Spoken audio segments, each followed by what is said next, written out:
back with some new old records that I recently got my hands on. Let's start without further ado.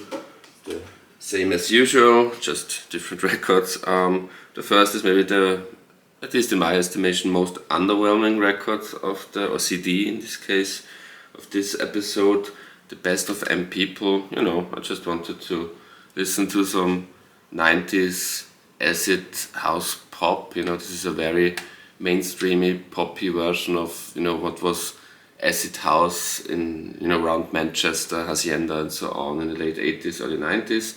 They had some, I would say, really nice pop hits, not more, not less, and it didn't disappoint in that aspect. It has some 90s radio evergreens. Then something more special in my opinion, a great discovery, Lucio Battisti, Masters. This is a 4 CD career retrospective spanning the whole career of the great Italian cantautore Lucio Battisti. I was always familiar with the name. He's he's probably the biggest cantautore, Italian singer-songwriters in Italy itself. Unlike people like Els Ramazzotti or Umberto Tozzi, he never had a breakthrough outside of Italy. But in Italy, I guess he's like the number one. He's like the Bob Dylan or something, or the Beatles, the Paul McCartney, the Brian Wilson, the big one in Italy. Almost all his albums went to number one in Italy. But like I said, unlike Els Ramazzotti or Umberto Tozzi, he never had this commercial, this easy to sell Italia nostalgia or Italia cliche. He's a real artist. And like I said, the name, I always was aware of the name, but recently I was at an Italian restaurant here in Vienna with a friend of mine, a very good restaurant, and suddenly a wonderful song came on the sound system of the restaurant, and I asked who was also the boss of the restaurant, I asked him, guy from Sicily, what's that? And he said, Lucio Battisti. And even the way he said it, it became clear he was very proud, that I asked and that he can say the name. And I thought, okay, it's really interesting. I think that song that I heard must have been Il mio canto libero, which is probably one of his very biggest achievements ever, that song. And I really want to dig deeper, really want to get some of his classic 70s, mostly 70s albums. His best decade were the 70s. It's really 4 CDs, and it's almost like CD1 is the 60s, CD2 is 70s, CD3 is 80s, and CD4 is 90s. He died in the 90s. And CD2 with the 70s stuff is the best one. And CD1 with his career start in the late 60s is also awesome. But he really found his style in the 70s, when he kind of developed out of what was a typical cantautore in the 60s into fantastic cosmopolitan singer-songwriter who really took inspiration from everywhere, from the English-American world, but also from the Latin world, Brazil and so on, and really made a style that became very influential. What Italo-pop would be from the 80s onwards. All those people like Umberto Tozzi, Els Ramazzotti, I think they were hugely influenced by him, but as a songwriter he was probably the best of them all. Lucio Battisti. Then I recently made my review of The Boys of Dungeon Lane, and I made it based on the Spotify version of the album because it just arrived yesterday on vinyl and on CD.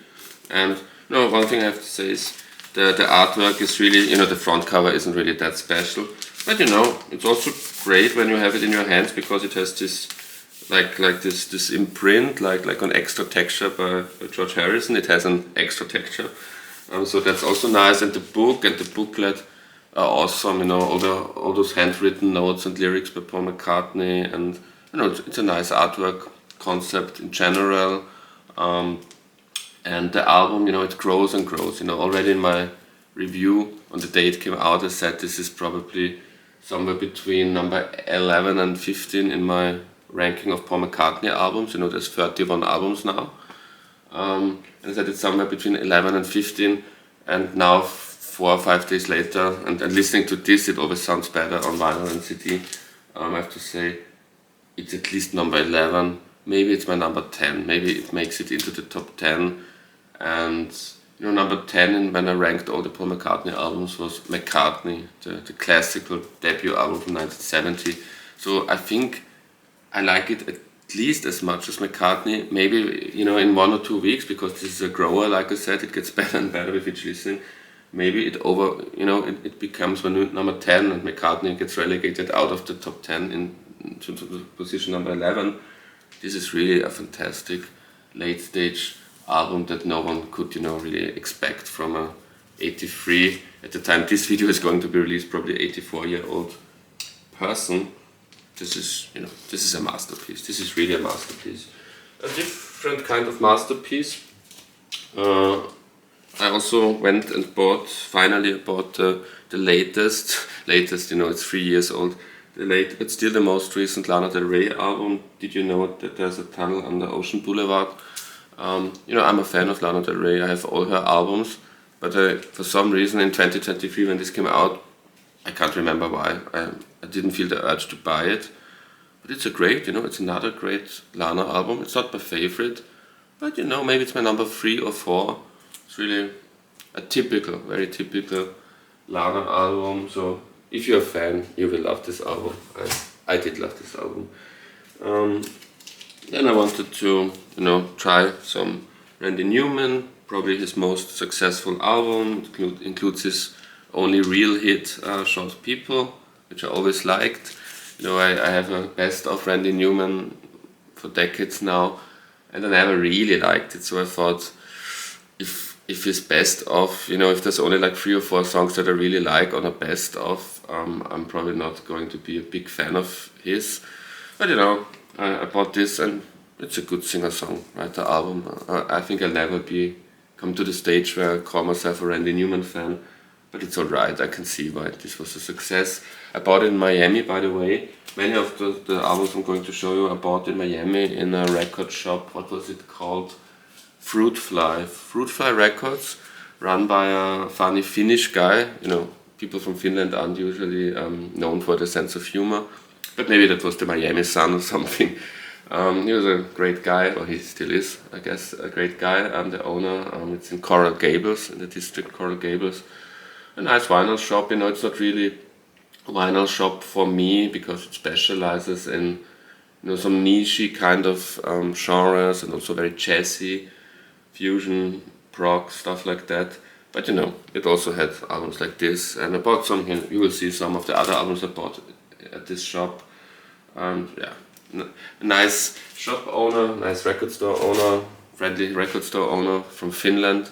You know, when we said our goodbyes, because I told him I'm from Vienna, and he said he's from Finland, and he's been to Vienna. At the end, he said, "Good luck. What's good luck in German?" He asked, and then I said what good luck means in German, so viel Glück. And then I asked him, "What's good luck in Finnish?" And he said, "There's no word for good luck in Finnish." So that reminded me a lot of Game of Thrones and the Dothraki, that they don't have a word for thank you. And you know, that's also my image of Finnish, which is this very dark black metal kind of language. But it was really a good shop, and in I met a Finnish guy in a very sunny area of the world in Miami, and I enjoyed it. This record I didn't buy at his shop. Can't remember where I bought this. Probably on Amazon, if I'm honest. And now, after Finnish, now we have Gaelic Irish. You know, I can't really pronounce this. Skinty Fia. And the name of the group is also a name that I always struggle to pronounce. Fontaines DC. Probably the best, at least most beloved current Irish indie pop rock group. Finally, I bought an album of theirs, and it's good. You know, I don't think I feel the immediate urge to get the other stuff, but it's a very good album, very good. You know, at the moment I'm in a phase where I'm giving new acts or newish acts, you know, chances. You know, for years, you know, the last 3-4 years, I didn't really update my record collection in terms of current albums a lot. I thought I'm finally at the age where you know, lose interest in the newcomers and just go for the vintage stuff. But you know, by exploration of hip-hop, if you watched my videos about it, also have led me to, you know, kind of giving current indie pop and stuff like that, you know, one more chance. And, you know, most of that stuff didn't disappoint, and Fontaines DC, very good band. Now a bit more of a vintage kind of thing. The Fall, the Friends Experience. I really like that album, you know, it's as fun as The Fall probably can get. I think it's the 4th or 5th studio album of theirs I now have, plus a best of, and maybe it's my first or second favorite. You know, I have lots of their so-called classic albums now, and this is really up there with the best, I would say. It's as pop and as fun as Marky Smith ever would get. And now something, you know, this is one of the most ridiculed albums of all time, by prog lovers at least, and I also bought it in Miami in the shop. You know, with those palm trees, you have to buy this album. It feels like Miami. Emerson, Lake and Palmer, Love Beach. This is the album where they lost the prog crowd. They don't like that album, and I think a lot of it has also to do with the album cover, where they look like the Bee Gees. I always loved that album cover. You know, I'm one of those guys, I don't take prog too serious. You know, I don't really like the seriousness of a genre like prog rock. And here they have a good time. You know, they didn't really have a good time. You know, if you read up on this album, they were really struggling with each other. They were really at odds with each other and fighting and feuding. And soon afterwards, I think they split up the band, so they weren't really seeing eye to eye. But you know, this snapshot, they seem happy with each other on this snapshot. And the album also sounds, again, like with The Fall, as fun as Emerson, Lake and Palmer can sound. It's, I think, the 3rd or 4th album of theirs that I listened to, and it's obviously their most poppy album. And you know, I'm not a big prog fan, but for some reason I have a soft spot for Emerson, Lake and Palmer, and I don't know, I think I like the sound and I like the voice of the singer, whoever of the three it is. Probably Lake. I think Greg Lake is the singer, Emerson is the keyboard guy, and Carl Palmer must be the drummer, if I remember correctly. The next album was as good or bad as I expected. Also bought it in Miami at that shop. Dave Davis, can't even tell you what the name of the album is. You know, my eyesight isn't as good enough to read it, but it's a Dave Davis solo album from, I think, 1980, and he goes kind of in a similar direction as the Kings were going in the late 70s, early 80s, when they're doing this arena rock, radio-friendly arena rock. In his case, because he was always the rocking Davis brother, it's almost 80s hard rock. It's, you know, it's as good or bad as I expected. You know, it's I think it's one of those records you listen to it once in your life after you bought it, and then it goes into the collection and disappears there. But it's not a bad album, but it's not something that I think I will ever feel the urge to listen to again. But now, you know, now I know what I can expect from a 1980 Dave Davis solo album, and therefore it's alright. Then, you know, some of my recent videos were me falling in love with hip hop, so I further went on my hip hop explorations. This is the last Kendrick album, you know, also the last he put out, like the Lana album, and it's also the last that I bought now. So now I have the complete studio catalog plus some semi-official Kendrick albums, because there's like mixtapes and feature stuff and soundtrack stuff. So I think I have, I guess, all, maybe I don't, but I think I have now all that he officially released. And it's good, GNX, it's a good album, but it's probably my least favorite, so it's not really good to find out that the most recent album of an artist that you fall in love with is his weakest in your opinion.